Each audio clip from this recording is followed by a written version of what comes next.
만약에 말이죠. 남쪽과 북쪽 두 개의 조국 중에 하나를 꼭 골라야 하는데 둘 다 정답이 아닌 것 같다면 여러분은 어떤 선택을 하시겠어요? 오늘 우리가 파헤쳐 볼 이야기는 바로 한국 현대문학이 던지는 이 거대한 질문에서 시작합니다. 이게 그냥 상상 속의 이야기가 아니에요. 한국 전쟁이 끝나고 한 세대 전체가 정말로 마주해야 했던 거의 불가능에 가까운 선택이었죠. 그리고 바로 이 딜레마의 심장을 정확하게 꿰뚫어 본 소설이 한 편 있습니다. 한국 현대문학사에서 정말 빼놓을 수 없는 가장 중요한 작품 중 하나로 꼽히는 바로 그 소설이죠. 네, 바로 1960년에 발표된 최인훈 작가의 걸작 광장입니다. 이 소설은 그냥 이야기가 아니라 말 그대로 한 시대의 영혼을 담아냈다고 평가받습니다. 소설의 주인공은 이명준이라는 젊은 철학도인데요. 그는 남한에서 살고 있지만 아버지가 북한의 고위 간부였어요. 이것만으로도 그의 삶은 남과 북, 그 두 세계 사이에서 비극적으로 찢어질 수밖에 없는 그런 상황이었던 거죠. 근데 여기서 진짜 놀라운 게 뭔지 아세요? 이렇게 깊고 무거운 이야기를 쓴 작가 최인훈의 나이가 이때 겨우 25살이었다는 거예요. 정말 대단하죠? 소설이 발표된 1960년은 정말 격동의 해였습니다. 작가는 당시 군 장교로 복무하면서 이 글을 썼다고 해요. 그리고 마침 4.19 혁명으로 아주 잠깐 열렸던 표현의 자유라는 그 창을 통해서 이 위대한 작품이 세상에 나올 수 있었던 겁니다. 책이 나오자마자 그 파장은 정말 엄청났습니다. 당대의 평론가들은 이 소설의 등장을 한국 문화사의 한 획을 긋는 그야말로 기념비적인 사건이라고 바로 인정했죠. 아니, 그럼 이 소설이 대체 왜 이렇게 시대를 관통하는 걸까요? 그 핵심에는 바로 사회를 바라보는 아주 독창적인 비유가 있습니다. 작가는 세상을 광장과 밀실이라는 두 개의 공간으로 나눠서 설명해요. 자, 첫 번째는 광장입니다. 이건 우리의 공적인 삶, 그러니까 공동체, 이념, 우리 사회가 함께 추구하는 이상 같은 것들을 상징하는 공간이에요. 그리고 그 반대편에 밀실이 있죠. 이건 지극히 사적인 우리의 내면 세계를 말합니다. 개인의 자유나 사랑, 그리고 온전히 나 자신으로 있을 수 있는 그런 공간을 의미하죠. 주인공 이명주는 바로 이 광장과 밀실이 조화롭게 공존하는 사회를 찾아 헤매지만 그가 본 남과 북은 둘 다 비극적으로 반쪽짜리였던 겁니다. 마치 한쪽 날개를 잃어버린 새처럼요. 이런 깊은 절망 속에서 이명준의 이야기는 이제 극적인 전환점을 맞이하게 됩니다. 그가 한국전쟁 중에 포로로 잡히게 되거든요. 그리고 운명을 가를 마지막 선택의 기로에 놓입니다. 포로를 교환하는 그 자리에서 그는 남쪽으로 가는 것도 북쪽으로 돌아가는 것도 모두 거부합니다. 그는 마지막 희망을 걸어보기로 해요. 남도 북도 아닌 제3의 길, 중립국을 선택한 거죠. 어쩌면 그곳에선 그가 그토록 찾아 헤맸던 진정한 광장과 밀실의 균형을 찾을 수 있을지도 모른다고 생각했던 겁니다. 하지만 새로운 삶을 향해 가는 그 배 위에서 그는 결국 깨닫고 맙니다. 끝없이 펼쳐진 텅 빈 바다를 보면서 자신이 꿈꾸던 이상향은 이 세상 어디에도 존재하지 않는다는 것을요. 그리고 그는 비극적인 선택을 합니다. 그에게 탈출구는 없었다는 마지막 절규였던 셈이죠.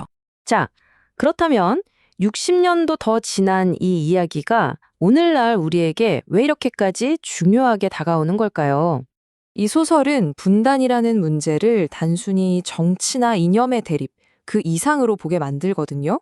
이건 한 인간의 영혼이 어떻게 파괴될 수 있는지에 대한 실존적인 질문인 겁니다.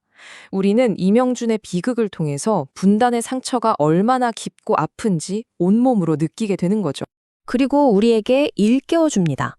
진정한 통일이라는 건 단순히 서류상의 조약 그 이상을 의미한다고요.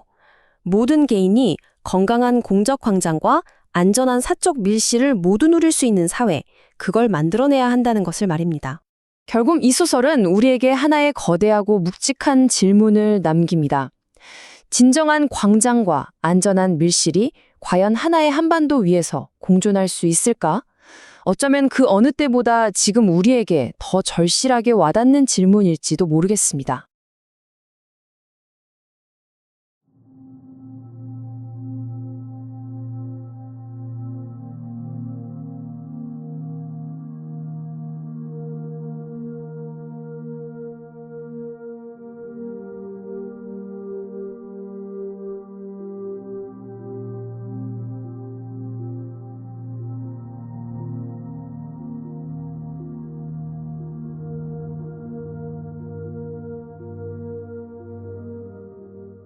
자, 오늘은 복잡한 주제의 핵심을 한번 명쾌하게 파헤쳐 보겠습니다.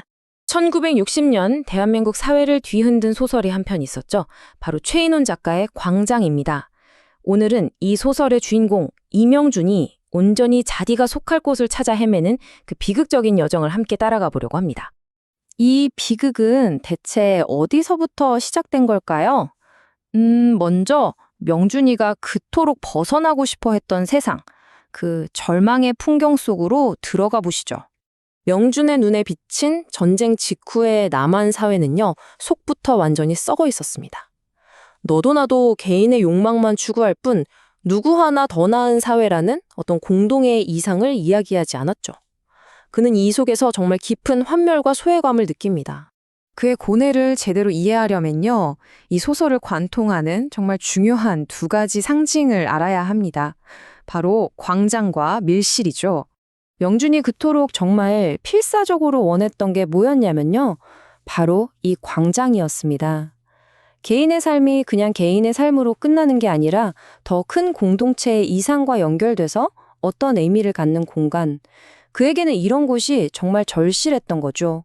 하지만 현실은 어땠을까요? 완전히 정반대였습니다. 그가 마주한 남한은 오직 이기적인 욕망만이 들끓는 밀실들의 집합소, 그 이상도 이하도 아니었던 거죠. 바로 이거예요. 이 광장과 밀실의 극단적인 대립. 이게 명준을 숨막히게 만든 겁니다. 그에게 필요했던 건 이 둘 사이의 어떤 건강한 균형이었는데 그가 본 건 오직 병적으로 한쪽에만 치우쳐버린 그런 비정상적인 사회뿐이었습니다. 결국 남한에 완전히 절망해버린 명준은요, 마지막 희망 하나를 붙잡고 북으로 향합니다. 그곳에야말로 자기가 꿈꾸던 진짜 광장이 있을 거라고 굳게 믿었기 때문이죠. 하지만 그가 마주한 현실은 진정한 광장이 아니었어요. 개인이란 건 아예 존재하지 않는 광장만이 모든 걸 집어삼켜버린 거대한 전체주의 국가였을 뿐입니다. 심지어 언론조차도 진실을 말하는 게 아니었어요. 현실을 이데올로기에 그냥 억지로 끼워 맞추는 일종의 도구였던 거죠. 예를 들면 어머니는 슬픔을 분노로 승화시켜 미제에 맞서 싸우는 혁명투사로 거듭났다. 이런 식으로요. 현실을 왜곡해야만 했던 겁니다. 그의 환멸은 점점 더 깊어질 수밖에 없었죠. 여기서 소설은 정말 흥미로운 비유를 드는데요. 이 공산주의 이데올로기가 마치 하나의 거대한 종교 같다는 거예요. 칼 마르크스는 새로운 예수가 되고 크렘린은 바티칸, 공산주의 유토피아는 천국이 되는 거죠. 개인의 생각 같은 건 절대 허락하지 않는 거대한 믿음의 체계라는 겁니다. 자, 이렇게 명준 개인의 비극은요, 곧 한국전쟁이라는 정말 거대한 역사의 소용돌이 속으로 빨려 들어가게 됩니다. 전쟁이라는 그 광기 속에서 그는 정말 모든 걸 잃어버립니다.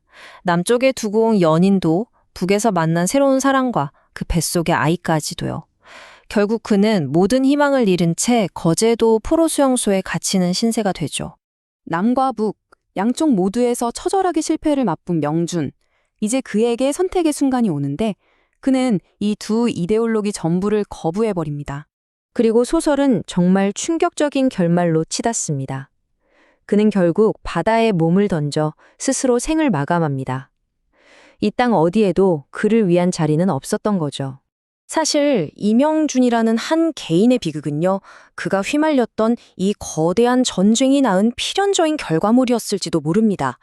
이제 시야를 좀 더 넓혀서 이 전쟁이 과연 전 세계의 운명을 어떻게 바꿔놓았는지 한번 살펴보겠습니다.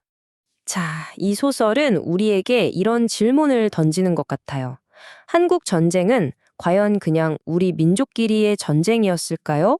아니면 더 거대한 세계 질서 붕괴의 한 단면이었을까요? 이 전쟁의 원인을 두고 역사가들의 시각은 크게 엇갈립니다. 하나는 강대국들의 대리전에 우리가 휩쓸린 희생양이었다는 시각이고요. 다른 하나는 분단이라는 현실을 우리 스스로 타파하려 했던 주체적인 선택의 결과였다는 시각이죠. 이 전쟁이 미친 충격은요, 정말 즉각적이고 또 엄청났습니다. 이 사건을 계기로 미국은 영구적인 군사 대비 태세, 그러니까 본격적인 냉전에 돌입하게 된 겁니다. 그리고 그 파장은 여기서 그치지 않고 전 세계로 퍼져나갔습니다. 미국 안에서는 메카시즘이라는 반공 히스테리를 부추겼고, 일본은 전쟁 특수로 경제 부흥의 발판을 마련했죠. 결국 한국 전쟁은 이후 반세기에 걸친 냉전 체제를 완전히 굳혀버리는 결정적인 계기가 되었습니다. 60여 년 전 이명주는 결국 그 답을 찾지 못하고 사라졌습니다. 그렇다면 오늘을 사는 우리는 어떨까요? 우리는 과연 이 공적인 광장과 사적인 밀실 사이에서 제대로 된 균형을 찾았다고 자신 있게 말할 수 있을까요?